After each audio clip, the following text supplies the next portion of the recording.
My name is Charlotte, I'm 22 and I live on the Gold Coast. I'm interested in the healthcare field and helping other people, and I think that this is the most perfect way to get involved in that career. It's a really good pathway if you don't want to go to uni to get involved and into the healthcare field and paramedicine and pathology. I work at Bunnings on the side, so it's a bit different, but I think this is a great career and pathway to go into.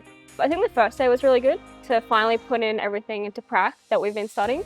Yeah. So I think that was definitely really good. For the face-to-face training days, it's really good. It was very different to what I thought, but in like the best way possible. So I'm much more confident. I think having face-to-face with the trainers and other people studying the course was really beneficial.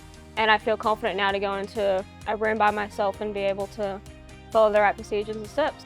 Being able to see all different types of equipment that I wouldn't be able to see otherwise, and being able to experience and demonstrate. It'll set me up in a way that I know how to perform the order of draw and everything, follow the steps correctly.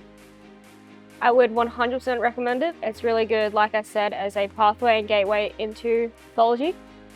And yeah, it's hands-on, it's really good online. I would definitely recommend this course to others. I think it's really good for your own pace. So if you're studying, doing other things outside the course, you can do it at your own pace, and then the face-to-face training days are really beneficial.